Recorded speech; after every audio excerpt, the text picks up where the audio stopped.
You've done a fantastic job. Well, I'd like to just thank everybody for the incredible job they've done. I love the state. As you know, Ron and I have had a really great relationship for a long time. We had a little off period for a couple of days, but it didn't last long. It didn't last long, and a lot of respect for each other. And it's a great honor to be deep in Florida, the Florida Everglades, to open America's newest migrant detention center. It's incredibly built, and you're seeing that yourself. That's why I said, let the press join us on our walk so they can see what's happening. It's known as Alligator Alcatraz, which is very appropriate because I looked outside and that's not a place I want to go hiking anytime soon. But very soon, this facility will house some of the most menacing migrants, some of the most vicious people on the planet.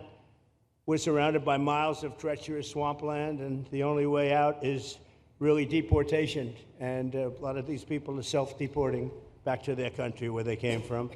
Quite a few. We're amazed at actually the number. We took the FEMA money that Joe Biden allocated to pay for the free luxury hotel rooms, where he's paying hundreds of millions of dollars in New York City, and we used it to build this project. And Ron, was just a little fraction of that money. The money they spent on that project, I happen to know the real estate developer. He's a very he never really made that much, but he became very wealthy. With luxury, he didn't do well. With people that are not exactly luxury, he's made a fortune. I want to thank Florida Governor Ron DeSantis and Secretary of Homeland Security Kristi Noem, and Florida Attorney General James Uthmeier. Where is James? Where is he? You do a very good job. I hear good things. I hear good things about you from Ron too. No, you really do. He's even a good-looking guy. That guy's got a future, huh? Good job, James. I hear you did really, really fantastic. Worked hard. You're like in the construction business for a few days, right? Huh? Congratulations. For all the hard work and to make this facility possible. It's amazing. Thanks as well to Florida Agricultural Commissioner Wilton Simpson. Where is Wilton? Where are you? Hi, Wilton. Been a long time. Thank you. Congressman Byron Donalds. Where's Byron? Hi, Byron. How are you? Good. Florida Speaker of the House, Daniel Perez. Daniel? Daniel, thank you, Daniel. Why, you didn't want to sit up here with us, Daniel? Executive Director of the Florida Division of Emergency Management, Kevin Guthrie. Hi, Kevin. Good job. Acting Director of ICE, Todd Lyons. Todd, great job. And Senator Joe Gruters. He is a great guy. Where is Joe? We love Joe. Thank you very much. Thank you. Thank you, Joe. Joe is great. With the help of those incredible Border Patrol agents, we now have the lowest level of daily border crossings ever recorded. As you know, last month, the month of May, just got released 2 days ago, the number of illegal aliens into the United States was zero. Zero. Even I find that hard to believe. That somebody must have gotten it, I think. I don't know, but they say zero. And the people that count them are radical left Democrats. So when a radical left Democrat tells me it's zero, I believe him. But there's still much work to do. In the 4 years before I took office, Joe Biden allowed 21 million people, that's a minimum, I think it was much higher than that, illegal aliens to invade our country. He invaded our country just like a military would invade. It's tougher because they don't wear uniforms. You don't know who they are. More than the populations of New York City, Los Angeles, Chicago, Houston, Phoenix, and Philadelphia combined. That's what came into our country from prisons, from mental institutions, from street gangs, drug dealers. It's disgusting. This enormous country-destroying invasion has swamped communities nationwide with massive crime, crippling costs, and burdens far beyond what any nation could withstand. No nation could withstand what we did, and we're in the process of doing it, but we have some great people doing it now, and you see them up here with me, but it's, I'd call it like an unforced era. It's sort of like men and women sports. It's sort of like transgender for everybody. How could they have done this to our country? And we're never going to forget it. Last year, 15% of all the hotel rooms in New York City were used to house illegal aliens at costs that they never got for luxury. They never got this much for luxury people coming in from the wealthiest places on earth. They made more money with the illegal immigrants, with many rooms costing more than $300 a night, 6 times the rent of a typical American family. In Denver, Colorado, the city was forced to cut $10 million from its police and fire department budget as part of a $90 million plan to house illegal aliens. And it's a population that's growing and growing and destroying Denver and growing. And again, it's destroying Denver. And it's destroying many other cities, too.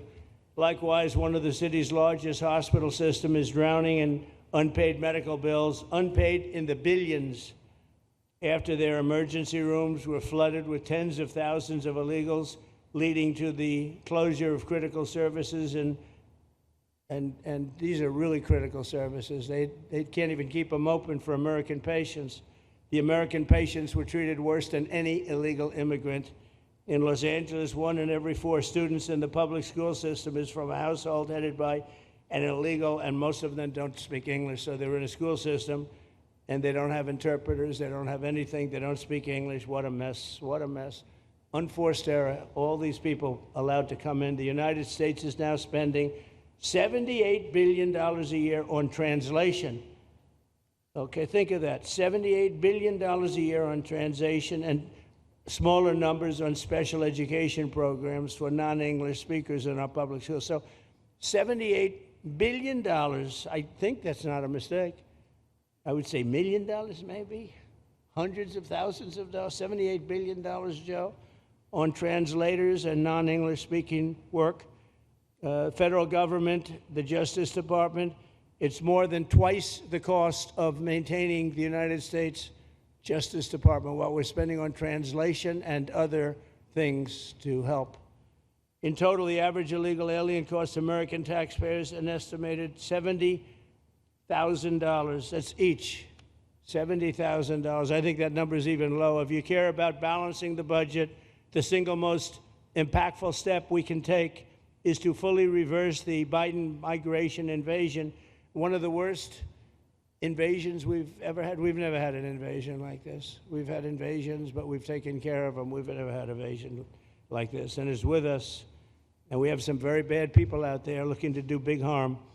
That's why the One Big Beautiful Bill includes funding for 3,000 new Border Patrol officers and 10,000 new ICE agents. And I've gotten to know the Border Patrol and ICE very well. Unlike Kamala, she was the border czar, but she never saw the border. She never made one phone call. She was some border czar. She would have been some president. Probably would have been slightly better than Biden, though. I had to run against both of them, you know? The one guy, it's like a fighter. You knock out the one guy who's doing badly, then they put somebody else in. But fortunately, she was a stiff also. Otherwise, I would have been very angry. I would have been extremely angry. The heroes of ICE will also help round up and remove members of the savage drug cartels, which are coming back into our country. And we got them out. Now some of them came back in. We just got them out again. And that's going to be a vicious cycle. But these are foreign gangs. They're horrendous people, killers, that have infiltrated our territory, including 8 which we have designated as foreign terrorist organizations, which gives us a lot more power for speed and getting them out much easier. And we had a great court victory, as you know, on Friday that allows us to do what we have to do from the Supreme Court of the United States. In 5 months, my administration has already arrested over 2,700 members of the murderous Venezuelan gang known as Tren de Aragua, including a pack of these sadistic animals arrested last month with over 280 guns. And these are guns of the latest caliber. These are guns that were made over the last period of less than a year, getting brand new guns, the latest and the greatest. Every day, our brave law enforcement officers are hunting down and deporting migrant criminals who have committed heinous crimes, including more than 13,000 murders, 11,888 to be exact, but I'd probably say the 13,000 is right also. Think of it, 11,888, and more than half of them, they committed more than one murder. So, Ron, many of them are out of here already, but it's still it's a hell of a number to be confronted with. Just this year, ICE agents in Miami have apprehended illegals with arrests for murder, kidnapping, rape, child sexual abuse, and arson, people of the worst order. We're getting these monsters out of the United States, out of Florida, out of all the places that they're in. And on January 20th, I signed an executive order empowering governors and state police to be deputized to enforce federal immigration laws. And Ron's already taken advantage of it. It's a tremendous advantage for the states. Most of them are doing it. Actually, the blue states tend not to do it. Even a couple of them have, though. And I want to express my tremendous thanks to the state of Florida for embracing this opportunity and being a true partner. They've worked so well with the federal government. It's been just a beautiful, beautiful partnership. So, Ron, I'd like to thank you personally. You are my friend, and you'll always be my friend. And we may have some skirmishes even in the future. I doubt it, but we'll always come back because we just we have blood that seems to match pretty well. We have a relationship that's been a very strong one for a long period of time, and I appreciate it, very much appreciate it.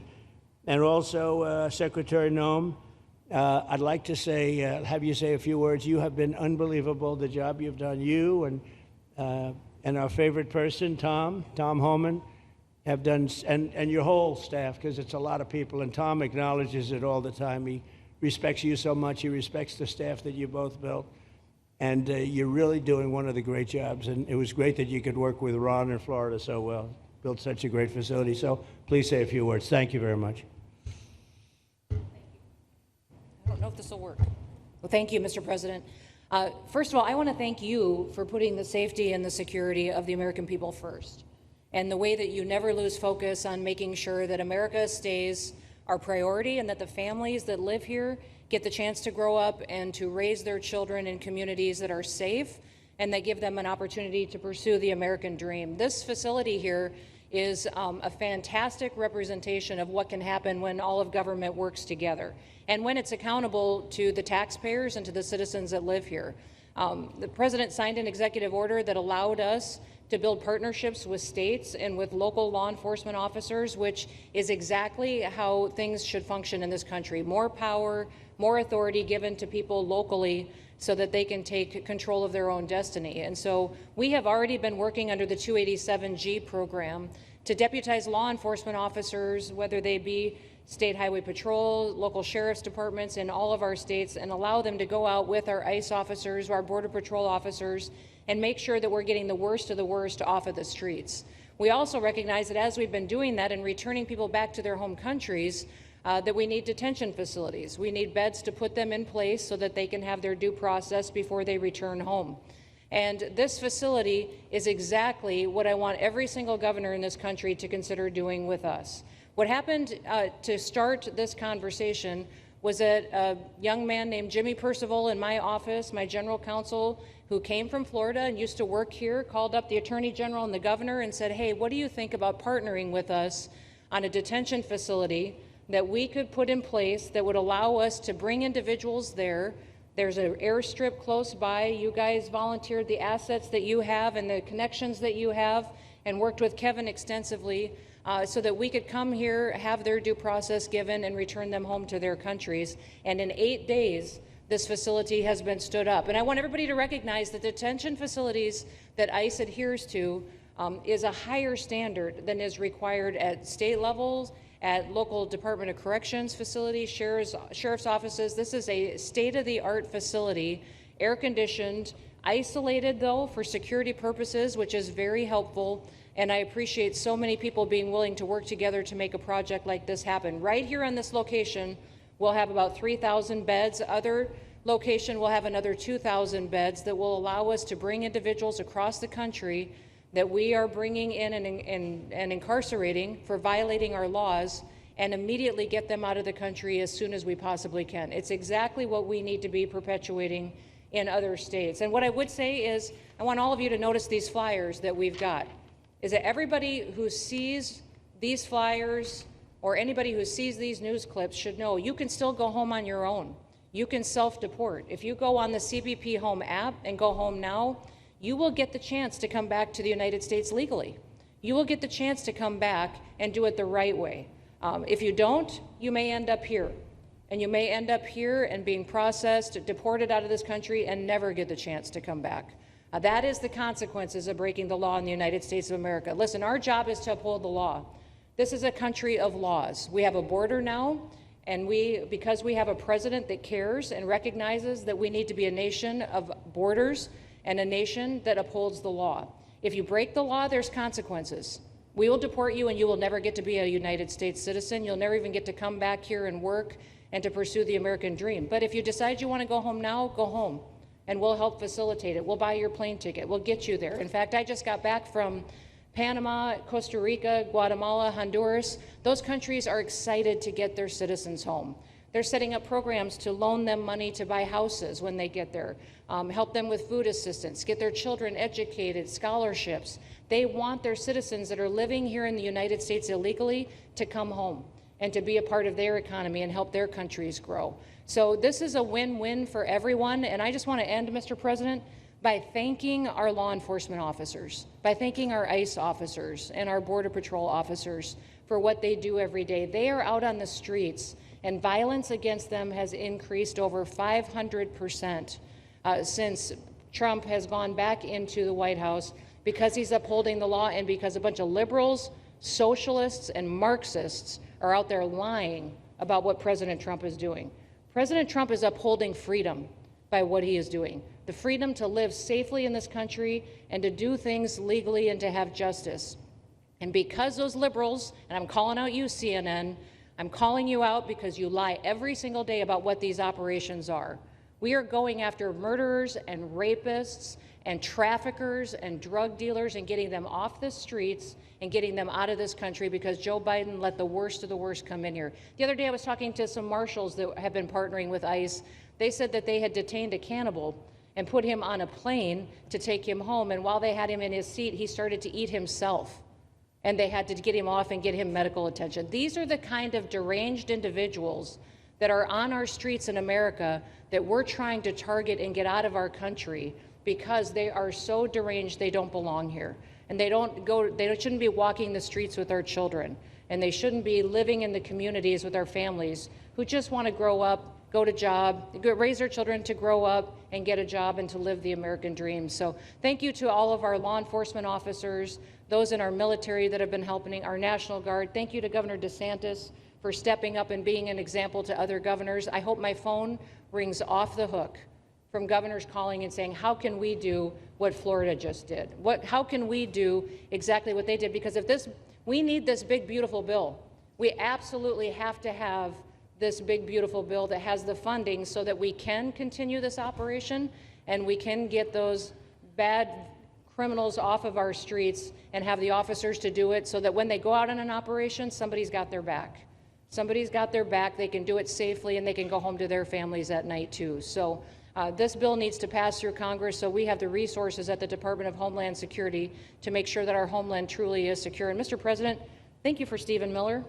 I just want to thank you for him. This guy calls me night and day and tells me all of his wise advice and wisdom, but he's a rock star because he loves this country and he's passionate about making sure that nobody is prioritized over an American citizen. We love everybody. We do. We love everybody. Not everybody. But, well, a lot of people. But we shouldn't be putting people illegally above citizens. We should be making sure that we do things right, and that's what America has always stood for, and we're an example to the rest of the world because we do it right. So, Mr. President, you surround yourself with great people, and I think that's because everybody wants to work for the greatest president that the United States has ever had, and that's President Donald J. Trump. Thank you very sir. much, Kristi. That's Thank so you, nice. Peter. Thank you. Thank you very much. And I have to say that, you know, when Kristi's name was put before me by Tom Homan, by the way, because I wanted him for the border, and somehow I thought that was going to be good in that sort. But he didn't want the upper job, and I said, who do you recommend? Kristi Noem. I said, oh, are you kidding? She's great, but she's such a fine, elegant person. He said, sir, she's tough as hell. I said, are you sure? You are tough as hell, I tell you, and you do it in a very nice way. But you are. If you ever saw her ride a horse, she rides a horse like she should be in the rodeo.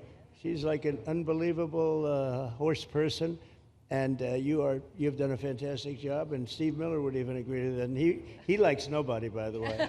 I don't think he likes anybody. And another one we like is Ron. And Ron, would you say a few words, please? Sure. Well, thank you, Mr. President. Welcome back to Florida. And I think this is the first time you've been back since the events of a couple weeks. So just let me say, as somebody that was serving on active duty in Iraq back in the day, we witnessed the number of our troops that were killed or wounded by the Iranians. We know that they're a militant Islamic regime that was hell-bent on getting nuclear weapons, and under Joe Biden, they were about to get nuclear weapons. And because of your strong actions, those dreams and those ambitions have been reduced to rubble. And I thank you. I know a lot of veterans thank you, and people in Florida really thank you for stepping up and really making a strong, tough, but strong decision. I think we're much safer as a result of that. Now, on the immigration, I think President Trump's election represented the chance for us to finally solve this illegal immigration and border problem once and for all. I knew he was going to do the border, although he did it very quickly and very thoroughly. I think that no one can say that that's been anything but a spectacular success. But then we have the issue of Biden let in how many millions of people? And you had millions that had been in over decades previous to that. You can't have a country if you don't have respect for the rule of law. You can't have a country if foreigners get to decide who comes in. No, we, the American people, make that decision, who's allowed or not allowed to come into our country. We've seen Europe be overrun by open borders, so we're not going to let that happen here. So when President got elected, I knew that the states had an important role to play in facilitating this really, really historic mission. We're the only state in America, Florida, that requires full cooperation with ICE from all state and local law enforcement entities. And what is the net result of that? We have these agreements for these 287G task force with sheriff's departments, police departments, state agencies, and it's really instrumental in rounding up a lot of really bad people who shouldn't be here. If you look at the number of those full-blown 287G agreements that have been executed around the country, the state of Florida counts for 60% of those. If you look at the number of immigration arrests of illegal aliens on any given day, the arrests happening in Florida constitute between 15 and 20% nationwide. So we're all in on this because we understand how important it is to our citizens. It crowds schools, it crowds medical, it crowds housing. Yes, you have illegal alien crime as well, and people want the problem solved. And the only way we're going to solve it is if states like Florida step up and help the president, help Secretary Noem get the job done. Now, this facility here was really in response to us working with DHS and ICE from the time the president got sworn in, and the number one thing they kept coming back to was, you know, Biden decimated the agency. I mean, let's just be clear. You could have illegals in Florida. Biden would just release them. Even when they had notices or they had orders to be removed, Biden wouldn't send them back. So their interior enforcement collapsed under Biden. So they're building it back up. But they're like, we need detention space in order to be able to bring about more deportations. And so what we have here can hold 3,000 now. We have 2,000 facility up at Camp Blanding that we're going to be open, which is our National Guard site. But think about what you have here. They come here, say they already or been ordered to be deported. You drive them 2,000 feet to the runway, and then they're gone. It's a one-stop shop. And this airport that's been here for a long time is the perfectly secure location. It's going to make a big difference. And let me just thank everyone who was involved. We got the call from DHS a little bit more than a week ago. And here we are 8 days later with this facility open. And as soon as Air Force One departs, it'll be swept and it'll be open for business to be able to do. But our goal here is to process them and be able to effectuate their return to their home country. This is the opposite of what they were doing in New York by just putting them up in a hotel and then just letting them stay there indefinitely. No, we want to be able to send back. And when you walk into the processing, the president and I, Secretary Noem, Kevin Guthrie, walk through that initial intake, the first thing you see is information on how to go home on your own. Why would you want to come through Alligator Alcatraz if you can just go home on your own? I think a lot of people are going to make that decision. So you're going to have a lot of deportations that are going to be done by the administration, but I think you're going to have a lot of voluntary as well. So this is a force multiplier for the president's efforts. I would just say, and echo what Secretary Noem says, there is no reason why other states can't be doing it. And I know Louisiana, Texas, a couple of them, but we've got if only the red states did this, they would be able to expand their capacity by tens of thousands, maybe 50, 100,000 on a given day. That's how you really start to make a difference. And so we're proud to be able to partner with the Trump administration on that. Mr. President, thanks for coming down. I think you highlighting this is going to move the needle in a big way throughout the country, and I think it's going to help all of us achieve the really big results that I think our voters want to see. Thank you, Ron. Great job. Thank you. Thanks, Ron. Thank you, Mr. President, for the opportunity. My name is Kevin Guthrie. I'm the Executive Director of the Florida Division of Emergency Management. And I'd also like to thank President Trump and the Department of Homeland Security Secretary Noem for joining us here today and for their continued support. I want to thank first by thanking the man to my right, and that's Governor Ron DeSantis, whose bold leadership and swift action made this project possible. Make no mistake, this facility would not be standing here without the President, the Secretary, and the Governor's vision and determination to uphold the rule of law. Florida is and will always be a law and order state. Even before the President took office, the Governor made it clear that illegal immigration would not be tolerated in the state of Florida.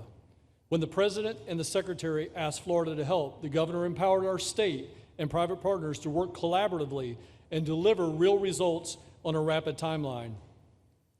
The Florida Division of Emergency Management is best known for leading the nation in hurricane response and other natural disasters. We understand how to act fast without bureaucracy in the face of any emergency. Our teams built roads in 8 hours, bridges in 3 days, base camps in 72 hours, and full causeways in 2 weeks. Getting things done quickly, efficiently, and correctly is at the core of our mission. We simply just want to be the best at what we do in the nation. When the Governor called me, and we answered, and we were proud to bring our logistical expertise to the table. We know how to set up base camps for guardsmen, first responders, linemen, volunteers, and other aid sources, and distribute that in a matter of days before a storm. We're able to translate this knowledge to what we did here at Alligator Alcatraz. Florida has put the best teams together who check their individual logos and egos at the door to get this done. Not just for you, Governor, but Mr. President, for you as well. There are over 13 different vendors that came together to get this solved in 8 days. Truly a whole of private sector partnership to get that done. Behind you on these boards, in only 8 days, we have built a fully compliant detention facility with a detainee capacity of up to 3,000 people, with room for additional capacity if you asked us to do so. The detention facility includes over 158,000 square feet of housing and is a fully aluminum frame structure rated for winds of 110 miles an hour or a high-end Category 2 for those people that don't think that we're taking that into consideration. This is Florida, by the way. Power supply is fully redundant with backup generators in place. We've put a staff village here on site with a capacity of 1,000. Our services are hot meal 3 times a day, 24/7 medical facility, pharmacy, air conditioning, access to indoor and outdoor rec yards, legal and clergy support services, laundry. Our security element is over 200 security cameras throughout the facility, more than 28,000 feet of barbed wire, 400 plus security personnel to include 200 men and women, soldiers and airmen underneath Major General John Haas's command as the Adjutant General of Florida. And it's all surrounded, as you pointed out, Mr. President, by 10 miles of beautiful Florida Everglades. Contingencies, as with all state correctional facilities, we have a hurricane plan. We will not wait for a Cat 2. We will follow our normal evacuation procedures as we do for any other facility statewide in our great state of Florida. We have on-site fire and EMS resources so that we do not we don't burden the locals with any type of response. All in all, sir, this has been a perfect state logistics exercise for this hurricane season. Everything we did here in the last 8 days God forbid, if we have a hurricane, we're going to do it again. This was a dress rehearsal for us, and we are ready, willing, and able to support you, sir, the governor, secretary, and everything that you need us to do. Just a week ago, it was a taxiway and a runway, and now is a fully functioning facility. We are happy to support you, Mr. President, Governor, Secretary. Fantastic job. Thank you.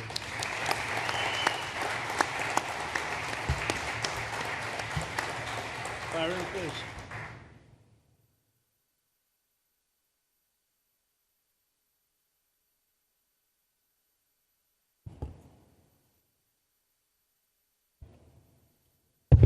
There we go.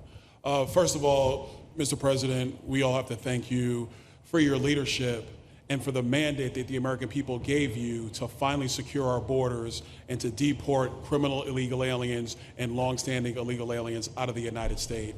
That is a mandate given to you by the American people. I know Secretary Noem, Stephen Miller, Governor DeSantis, myself, on behalf of the other members of Congress in the Senate, and of course here in Florida, we are behind you 100% in that mission.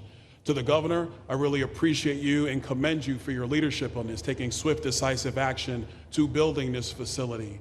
One of the things that has occurred because of the work you did earlier this year with the legislature is that our sheriffs are out there every single day. They are arresting these criminal aliens in our streets, and they're seeing some backlog in their jails. So this facility primarily goes to address some of that backlog and then to help us fulfill the mission that the president has led us to. So Governor, thank you for your leadership and thank you for your decisive action on this. It really does mean a lot to all the people of Florida, of course the people of the 19th Congressional District.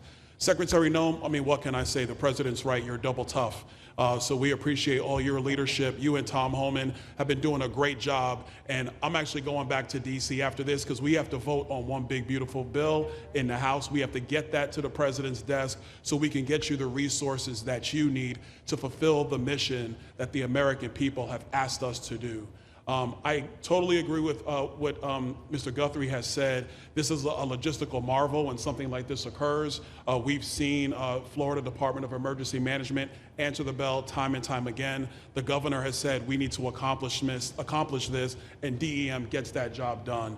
And we had a side conversation about, I know there were some concerns. People were like, well, what happens if a hurricane comes? What happens if this happens? And I looked at Kevin Guthrie and I said, you already have a plan, don't you?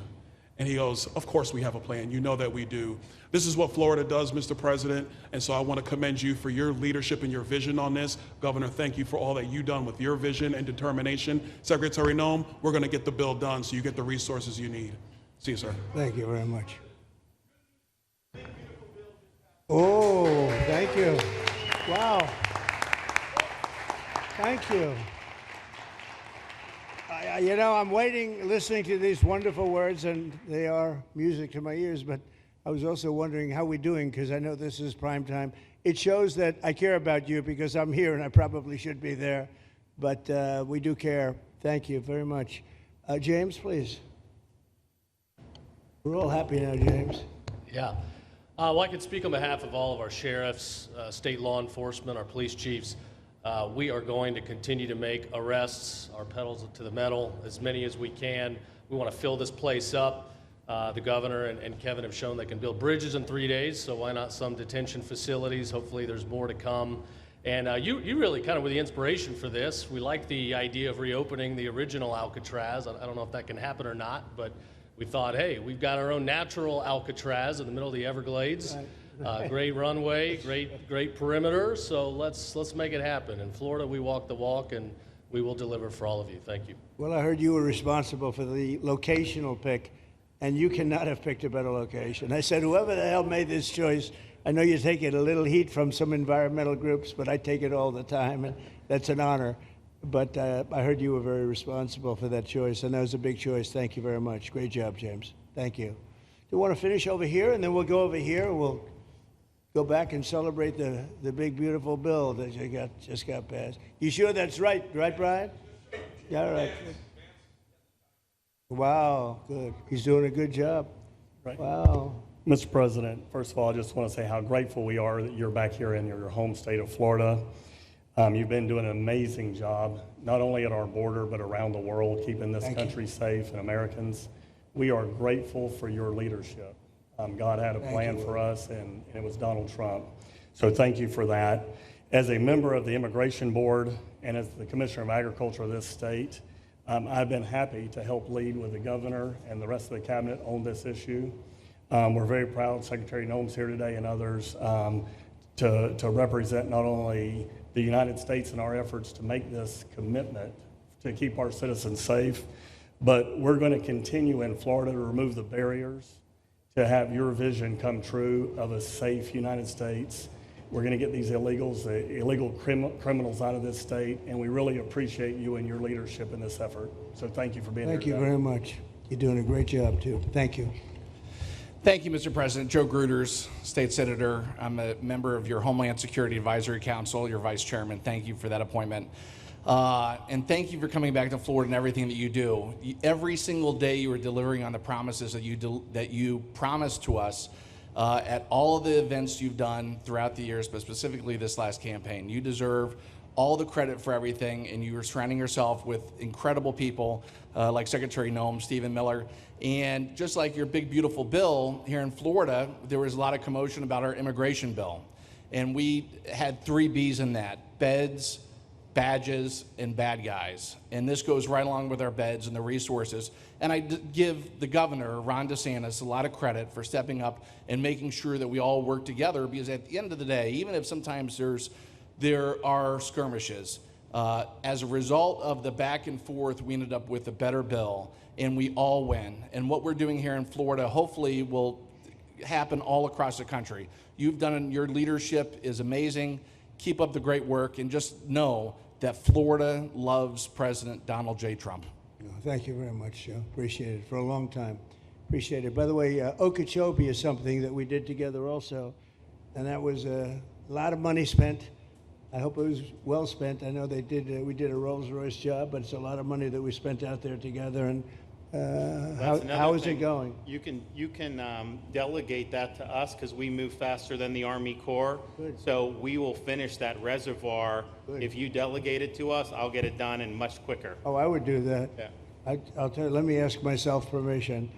Permission granted. Go ahead, get the thing, get it complete. You want to do All right, that? we're gonna go talk to ahead, the do Army it. Corps Yeah. then after this. Good. You can move faster, actually. Please.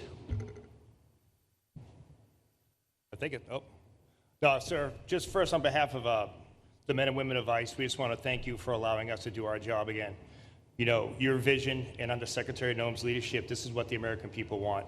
And I hope that you see great results of what we're doing out there every day of getting the worst of the worst out of our communities. Because of you and Secretary Noem, I have the privilege to lead one of the most premier and the finest law enforcement agencies that we do have in the United States. And the men and women of HSI and ERO Miami do incredible work like you highlighted. And with the governor in the state of Florida, the partnership in Florida has been amazing. The 287G program is only going to help us to identify all those known gotaways and get the worst of the worst out of the neighborhoods. And through our Homeland Security Task Force, we are going to make America safe again. So thank you very much to both you and the Secretary. Thank you, Todd. Great job. Really great job you're doing. Thank you. Please. Good morning, Mr. President. Hi. Thank you so much for coming. Again, as Garrett Ripp, I'm the Field Office Director for ICERO here for the Miami Field Office. Incredible collaborative work we've been doing together, working with the state, working with our local partners. And again, just the 287G is going to open up that aperture and allow us to get those bad hombres off the street and get them into this facility. And we're looking forward to it. And again, just appreciate all your support. Thank you. Always thank you. You've always been so great. Thank you very much. Please. Good afternoon, Mr. President. On behalf of Air Marine Operations, my name is Andres Blanco. I'm the Executive Director for Southeast Region. AMO continues to execute and support your executive orders. Air Marine Operations brings a unique capability, both in the air and the maritime domains. And in partnership with our Border Patrol, OFO officers, and ERO, we continue to conduct effective operations both interior, along the border, and along the maritime approaches. Thank you very much. Good job. Good afternoon, Mr. President. Jose Figueroa. I am the Acting Special Agent in charge for Homeland Security Investigations here in South Florida, and our office covers from Key West to Fort Pierce. Tremendous collaboration here with the state and our federal partners.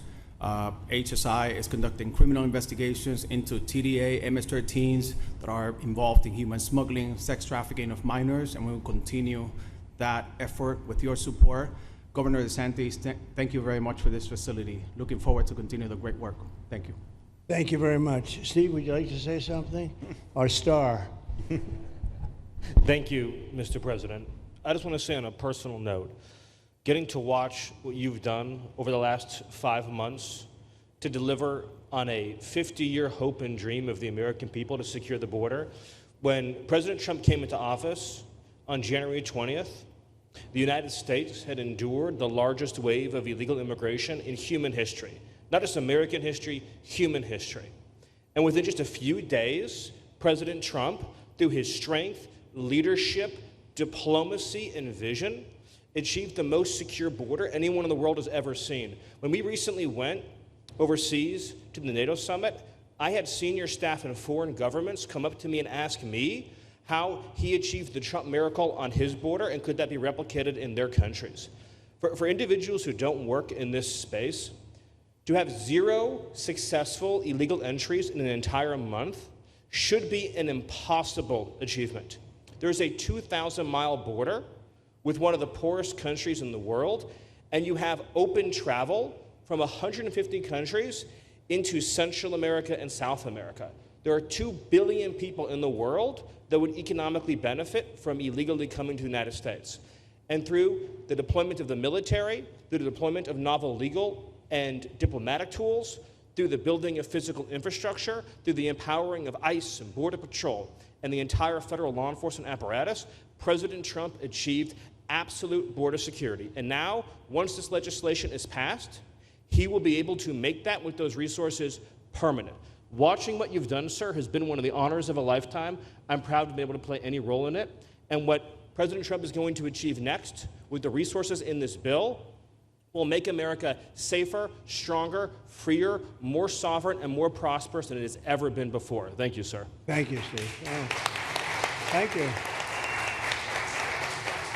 And the bill is going to be great for Ron. It's going to be great for Florida, too. A lot of set-asides for Florida, some of the things that you wanted to do. And so it's great news to hear that it was approved. Do you want to take a few questions, Ron? We'll take a few questions from these. Yeah, please, go ahead. Yeah. Thank you, Mr. President. Given the likelihood of the One Big Beautiful Bill passing, and we look forward to the success of this facility here, how many more facilities like this do you feel that the country needs in order to enact your agenda of mass deportations? Well, I think we'd like to see them in many states, really, many states. This one, I know Ron's doing a second one, at least a second one, and probably a couple of more.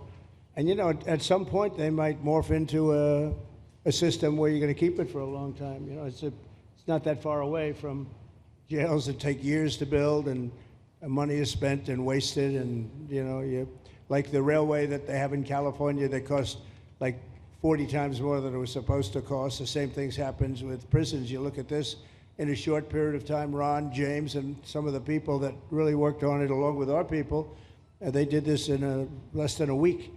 And you look at it, it's incredible. The incredible thing is picking the site, because the site was one of the most natural sites. It might be as good as the real Alcatraz site. You know, it could be. Well, that's a spooky one too, isn't it? That's a tough site. But so I think it could last as long as they want to have it. I mean, you may morph this into, you know, your prison system, frankly, which I know you always need, unfortunately. I'd like to say, you know, a little controversial, but I couldn't care less. We have a lot of bad criminals that came into this country, and they came in stupidly. It was an unforced error.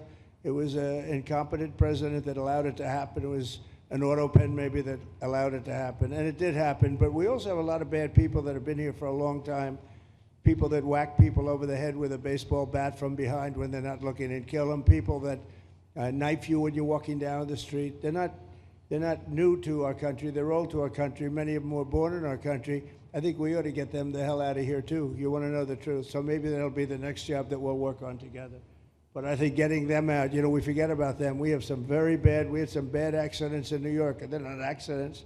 They were done very much in purpose. People being pushed into a subway just before it arrives, going 40 miles an hour. and they're 10 feet away from where the thing is, to get pushed right into the face of the subway train, get whacked and killed. And these are sick people. I'd like to get them out of here too. Yeah, please, go ahead. White shirt, glasses. Julio Rosas, Blaze Media, sir. A couple months ago, I ran into former DHS Secretary Mayorkas, and I asked him a couple questions about his disastrous handling of the border. He didn't like my questions. But the number one question that I heard from people in responding to my video was, why hasn't he been arrested yet? Obviously, you guys are cleaning up the mess that was made deliberately for the past 4 years, and so people want accountability. It's great to see that the border is secured, and it's great to see the state level cooperation. But I guess I would ask you, why hasn't he been held accountable, or anybody really? Well, pardons were given out by to many people, and they shouldn't have been given out. Like the Unselect Committee of Political Thugs was given a pardon because they destroyed all of the information from 2 years of hearings, and they should be arrested, but they were given pardons. Was he given a pardon, Mayorkas? Was he not? I don't believe so. Well, I'd take a look at that one, because what he did is it's beyond incompetence. Something had to be done. Now, with that being said, he took orders from other people, and he was really doing the orders. And you could say he was very loyal to them, because it must have been very hard for him to stand up and sit up and talk about what he allowed to happen to this country and be serious about it. So he was given orders. If he wasn't given a pardon, I could see looking at that. In fact, why don't you take a look at it, Kristi? He was impeached, but yeah, it was just a fake impeachment. It was a fake impeachment. Why don't you take a look at it? I think he was so bad. They were all so bad. Look, it was the worst president in the history of our country. We've had some bad ones, but he was the worst president. But somebody told Mayorkas to do that, and he followed orders, but that doesn't necessarily hold him harmless. So take a look at it. Very good question, actually. Thank you. Yeah, please. Go ahead. Mr. President, you and the Secretary have both said that many people have self-deported since you came back into office. Yeah. How many is many, and has the rate gone up? How do you see the tempo of that moving forward going on?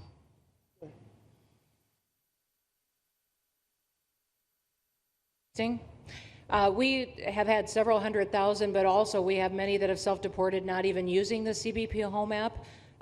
When I have gone to these other countries to negotiate security agreements and information sharing on criminals, who's coming and going into their countries, they report that hundreds of thousands have come home that weren't on our radar, that they are coming home on their own and self-deporting because they want the chance to be able to go back to America someday. So we believe it's over 1 million, possibly more than that. I'm asking all of those countries for their information on what they have of individuals that may have returned home, that they have taking advantage of their programs to help them become a part of their civilization again too. So we know it's over 1 million, but we have to, I'm getting more information, and that number will grow. If they don't leave, they never get the chance to come back. If we have to take them out, and we will, they'll go out, but they never get a chance to come back. The other way, we actually make it a little bit easier for them to come back. Okay? Thank you. Good question. Thank you.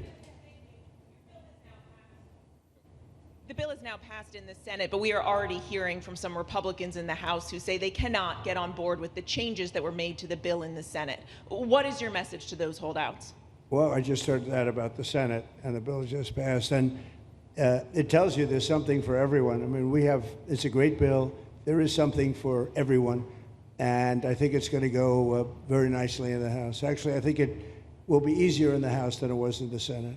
And just to be clear, on the Medicaid cuts, you've promised not to cut Medicaid, said this is all just targeting waste, fraud, and abuse. Are you saying that the estimated 11.8 million people who could lose their health coverage, that is all waste, fraud, and abuse? No, I'm not saying that. I'm saying it's going to be a very much smaller number than that, and that number will be waste, fraud, and abuse. And if you look, they took a much more liberal stance on the Medicaid situation than they could have.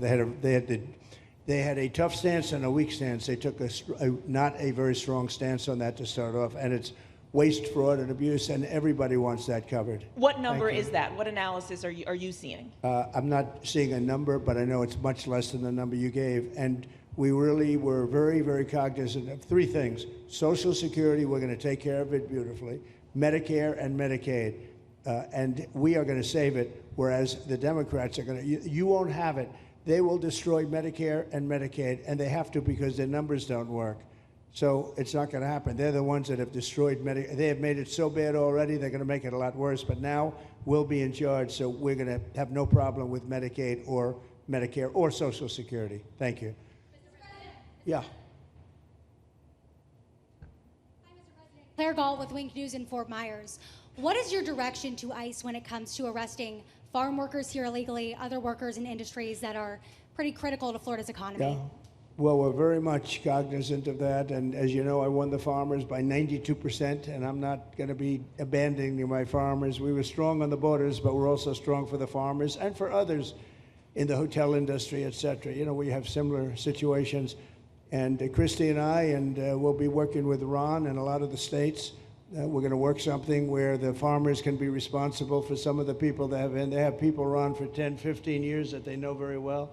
We're going to put them responsible.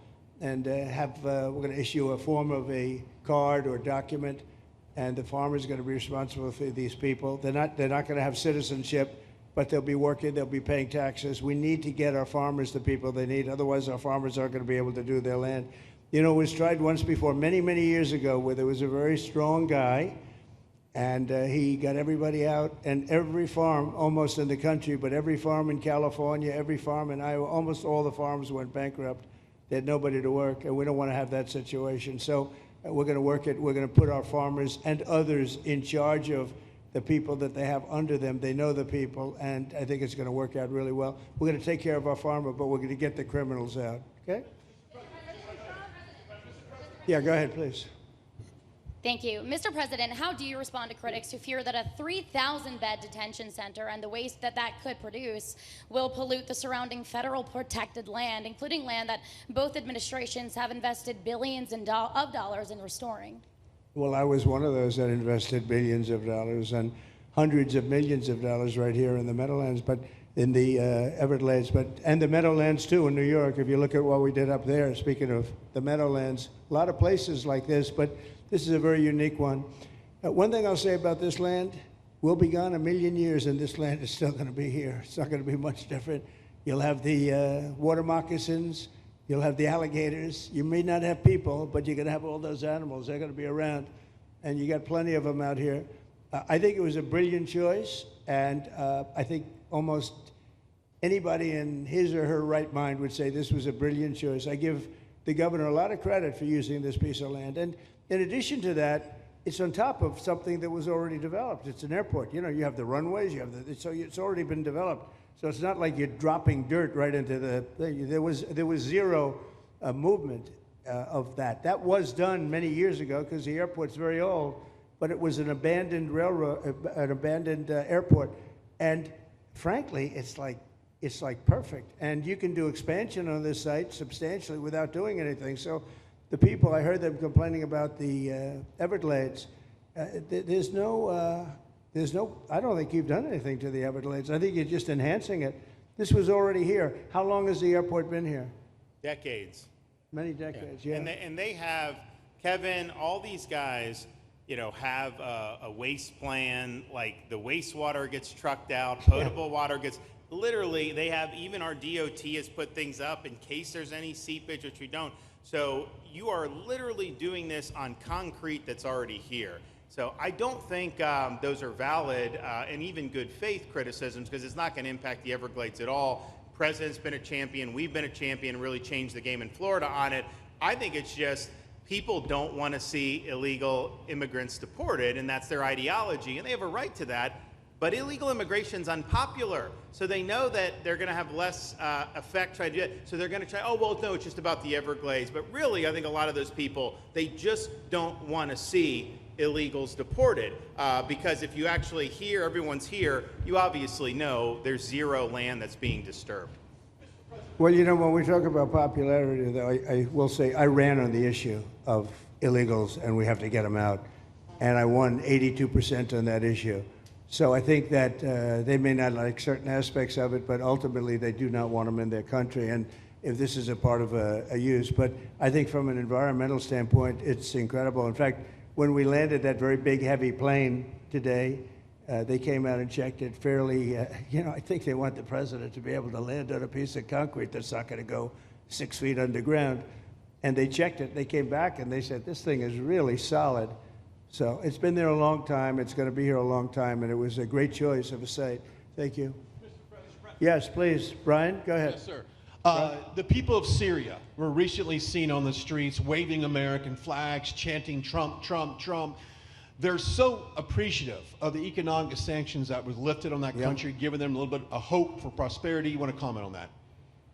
Well, they're great people, and the man that is leading them has a reputation. He was the head of some pretty tough organizations, and a lot of people criticized me for that. I said, well, what are we going to do, take him out of a day school, a country day school? It's going to be, by nature, I would think, Ron, they'll be pretty tough, and he is pretty tough, but I think I met him, spent a lot of time with him, good guy. I took off the sanctions because if I didn't do that, they wouldn't have had a chance. And Syria has a chance. The people are great. They work hard. They're very smart. It used to be a place of professionals, accountants and lawyers and doctors and high academic credentials in that part of the world. And I think it's going to work out great. I took off the sanctions, and they were very appreciative. They were shocked, but they were very appreciative. We're giving them a chance at survival. With the sanctions, it couldn't have worked. Thank you.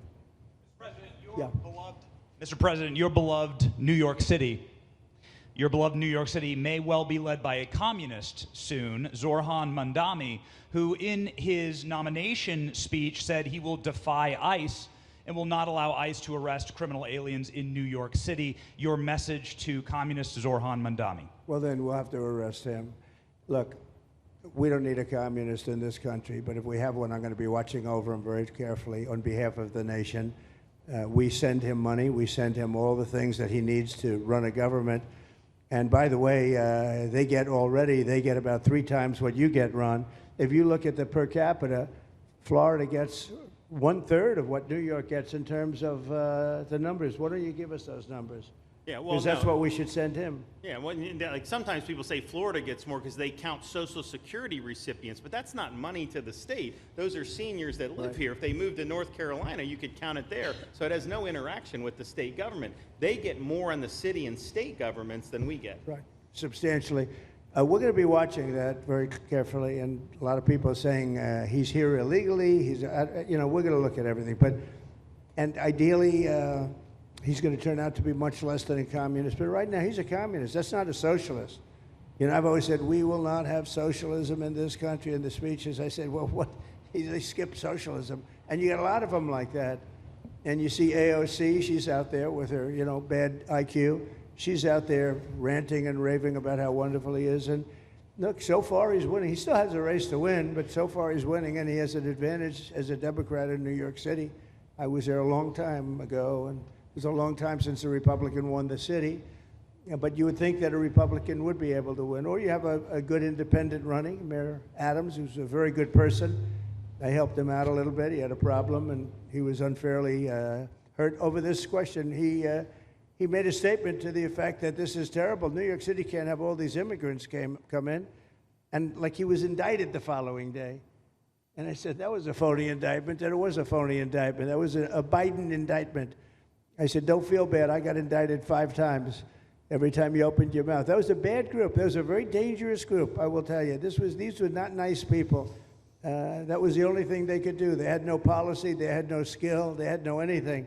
But they were very good at that. They were vicious, vicious, horrible people. Thank you very much. Yeah, please go ahead. Anna Giratelli with Washington Examiner. Governor DeSantis has proposed using National Guard, deputizing them as immigration judges to get through this massive backlog of people in the immigration court. Would you be open to that? Yes, he has my approval. Okay. That wasn't too hard to get, was it, Ron? He didn't even have to ask me, James. You didn't even need James to ask me. He has my approval, okay? Good. I also like what he's doing in Okeechobee. He has my approval for that, too. I don't know how we work that out, but we'll work it out. We'll follow up. Go ahead. Please. President Trump, Jake Stofan with Action News Jax from up in Jacksonville. There's some talk about a facility similar to this up in Camp Blanding. Has that been approved by DHS? If not, what's the timeline? When could we see ground break on that? Well, I'll ask Ron or James to talk about it. Do you want to mention it, James? The overarching plan, I think the secretary has said she supports the whole plan, so you guys are going to keep going. Yeah. So, Mr. President, just specifically, the response for proposals is out for that today. It closes, I can't even remember what day of the week it is, but it closes on Wednesday at 5 o'clock. Then we will do notice to proceed. So I would say right after our wonderful Independence Day, we will be starting construction there at that facility. You're going to have another big runway there, too. That's great. Wow. Well, I love these runways. It's very convenient, I must say. Having a runway is a nice thing. Today, you don't get runways approved. I will tell you, it's tough to get a runway. Although in the age of Trump, you get them approved fast. You know, we're approving massive electrical bins, what they call them bins, but big electrical facilities for all of the factories and the AI that's coming in. They're going to build their own electric. They're going to be really. They're going to be made into electrical providers. They're going to have a lot left over. They'll put it into the grid. I think, well, they're going to end up doing so much. They'll put it into the grid. Won't even cost anything from their standpoint. But so we have a lot of that happening. We get approvals fast. So, but I was just saying, runways are hard to get, but we'll get them now. But in the past, I would say over the past 30, 40 years, when you can get a runway, that was considered gold. Okay, please, go ahead. Go ahead. Sure.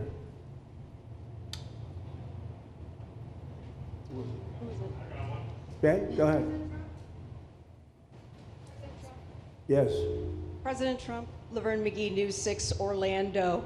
You have fulfilled several campaign promises along with the help of Governor Ron DeSantis. What is the next campaign promise that you plan to fulfill to the American people? So we have turned this country around in less than 6 months.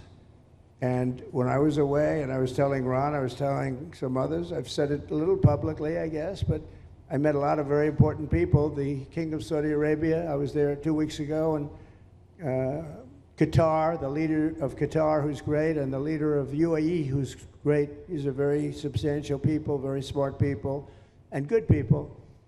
And all three of them said essentially the same thing, along with many other people, because I just left NATO. NATO's we took it up to 5%. Nobody can believe that one run. That would be hard, but nobody believes that. What happened in NATO, over $1 trillion a year from like nothing. It was an honor. But every leader said that a year ago, this country was dead. They had no confidence in the United States. They really felt it was a dead country, and it was some bad things were going to happen. But they used the term, it was a dead country, and now they said you have the hottest country anywhere in the world. We're the hottest country in the world right now. And we turned it around fast. I thought it would take longer than this. We turned it around fast. Some of it was psychology, and we had to know how good we were. But others was getting rid of rules, regulations, and all of the things that I got rid of already. I signed more executive orders than anybody in history, times like 3 or 4. And I got rid of just one. I got rid of the other night. You buy a house, they have a faucet in the house, Joe, and the faucet, the water doesn't come out. They have a restrictor. You can't, in areas where you have so much water, they don't know what to do with it. You have a shower head, the shower doesn't, you think it's not working. It is working. The water's dripping out. And that's no good for me. I like this hair nice and, I like that hair nice and wet. Takes you have to stand in the shower for 20 minutes before you get the soap out of your hair. And I put a thing in, and it sounds funny, but it's really not. It's horrible. And when you wash your hands, you turn on the faucet, no water comes out. You're washing, the water barely comes out. So this was done by crazy people. And I wrote it all off and got it approved in Congress so that they can't just change it. Because I did it in my first term, everyone was so happy. And then one of the first things that Biden did when he came back is he put the restriction on showers, toilets, and sinks. Put this restriction, and washing machines. Washing machine, they give you like a quarter of this bottle to do your clothing. And people needed 10 of these bottles. And the people came to me from Whirlpool, and they said, we can't make a machine that's competitive. We can't make a machine anymore. It doesn't work. Why? They don't let us use water. Do you have any problems with water? No, we have so much we don't know what to do with it. You know, it comes down from heaven, right? And I approved all of that, the washing machines, the whole thing. The dishwashers, that was the other one. They give you like this much water right up to there to do your dishes. So people, you know what they do? They keep pressing the button. So they end up doing the dishes 10 times. They end up using more water than you would have used if you did it right in the first place. So all of that stuff has been written off. It sounds crazy. It's little things. The straw. I let you go back to a plastic straw. I was tired of having straws melt in my mouth, you know? It wasn't working. The paper wasn't working too well. So these are little things that I did.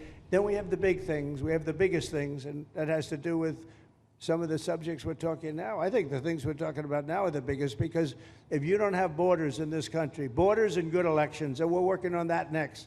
There's some bills coming in that's going to make sure that you're a citizen, that people aren't counted in the voting when, you know, they were here and they're here as illegals and they're criminals in many cases, and they give them a count, and you end up with extra congressmen. We're going to work on that. We're going to straighten that out next. That's going to be easy compared to what we were doing. But we did the big things too. But little things like that, a straw, little things like a washing machine with no water. People go out, they spend all their money on a washing machine. The damn thing doesn't work. You can't use the water. Then you go to your sink and that doesn't work either. You're stuck. You know what you do? You have dirty plates the next day. That's it. And we solved so many common sense problems. And they weren't easy. You know, there are people that really believe in this stuff. But, you know, most states have so much water they don't know what to do with it. And look at North Carolina. I mean, they had a lot of water. And they have to get restrictors on their, you know, on their kitchen faucets. So we're very proud of the things we did, and we're going to do a lot more of them. Yeah, please, go ahead.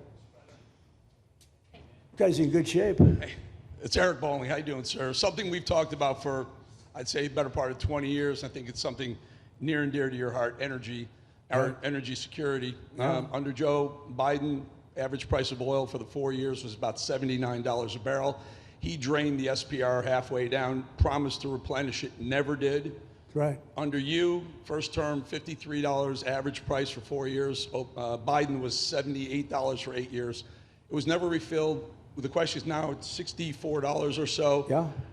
What coming down rapidly. Coming down, and what a great opportunity to fix another one of Joe Biden's problems, one of the things he broke in America, giving us the energy security of an emergency SPR, Sure. fill it to, maybe even go beyond and fill it to 1 billion barrels this time at a much cheaper price. Thoughts on the energy sector? So it holds 77 million barrels, and we had it up to the top, if you remember. And I was proud of that, and I made a deal to buy it at the lowest price of oil. It was a good deal, good instinct. And we filled it up, and when he came in, he started using it to keep oil prices down because he blew our energy policy out. Energy and his bad spending is what caused inflation. So now we have no inflation. Gasoline just hit $1.99 today in 5 states. $1.99, isn't that a nice sound? It was up to $4, and going up to $5, $6, and $7. In California, it was $7.70. But we just hit in five states, $1.99, $1.98. And it's coming down to that level, so that'll be a big thing. And one of the reasons the prices and costs are going down when you go to the supermarket, because I said I was going to get costs down. We're getting the cost down. Food is coming down. When I came out, my first week, if you remember, I had a lunatic reporter screaming at me saying, eggs are going through the roof. What are you going to do about eggs? I said, I just got here. I didn't know anything about eggs. I had to call you. I said, look, I just got here. Tell me the problem. Well, they're doubled in price, and they're going to be 5 or 6 times higher. They were right, actually. I said, let me work on it. And now we have eggs down to the same numbers it was when I first came in. You know, we lowered the cost of groceries. A simple word like that, groceries, it was like almost a strange word. I hadn't heard the word in so long. But what could be more beautiful than the word grocery? And we have the prices way down. We have the energy way down. Energy brought the groceries down, if you want to know the truth. And, you know, so we think we're going to get it lower, and we're going to fill up the it's called the Strategic National Reserves. I had it topped out, and this guy would use them every time before the election. He'd use them whenever they had an election. It was artificial. But believe it or not, as big as that are hundreds of millions of barrels of oil, all filled up at low prices. But it was really meant for wars, and it wasn't meant for keeping your prices down during a holiday so that somebody could get elected. But they used it, and they didn't bring it. The only mistake you made, they didn't bring it a little down. They brought it right down to the bottom. The thing is practically empty. They never filled it up. They never spent 10 cents in filling it up. And we'll do that. When the market is right, we'll fill it up. I want to fill it up when the market's right. Thank you. How about one more question? Okay, please, in the back. Dana Marie McNichol, Fox News Channel. Mr. President, is there an expected time frame that detainees will spend here, days, weeks, months? And does that have anything to do with the immigration judges you just spoke about being trained and staffed here? When you say, what was the first part of your question? Who? Is there a specific time frame you expect the detainees to spend here? Days, weeks, months? In Florida? Yes, here at Alligator Alcatraz. I'm going to spend a lot. Look, this is my home state. I love it. I love your government. I love all the people around. These are all friends of mine. They know them very well. I mean, I'm not surprised that they do so well. They're great people. Ron has been a friend of mine for a long time. I feel very comfortable in the state. I'll spend a lot of time here. I want to, for 4 years, I've got to be in Washington, and I'm okay with it because I love the White House. I even fix up the little Oval Office. I make it, it's like a diamond. It's beautiful. It's so beautiful. It wasn't maintained properly, I will tell you that. But even when it wasn't, it was still the Oval Office, so it meant a lot. But I'll spend as much time as I can here. You know, my vacation is generally here because it's convenient. I live in Palm Beach. It's my home. And I have a very nice little place, nice little cottage to stay at, right? But we have a lot of fun, and I'm a big contributor to Florida, pay a lot of tax. And a lot of people move from New York, and I don't know what New York is going to do. A lot of people moved to Florida from New York, and it was for a lot of reasons, but one of them was taxes. The taxes are so high in New York, they're leaving. I don't know what New York's going to do about that, because some of the biggest wealthiest people and some of the people that pay the most taxes of any people anywhere in the world, for that matter, they're moving to Florida and other places. So we're going to have to help some of these states out, I think. But thank you very much. I'll be here as much as I can. Very nice question. With that, I'd like to just end by saying I want to thank Ron and James and all of the people that have done such a great job, all of your staff. Really fantastic work. And it really started with site selection. You can do a great job, but if you have the wrong site in real estate, you have the wrong site, you're dead. And this was a great site selection, despite what you may read in the environmental press. Good job. And this was an honor for Kristi and myself and Steve and all of our people to be here. And I also appreciate the media. They've treated us very fairly. Over the last few weeks, I've been treated very nicely. And it's so unusual. I'm not used to it, but we've gotten great accolades. Brian, I want to thank you for calling out, because I was waiting here because I knew the vote was taking place and I'm answering questions, right? So I want to thank you very much and say hello to our friend. And I will see a lot of you. Thank you very much. We're going to make America great again. Thank you very much. Thank you. Thank you, Brian.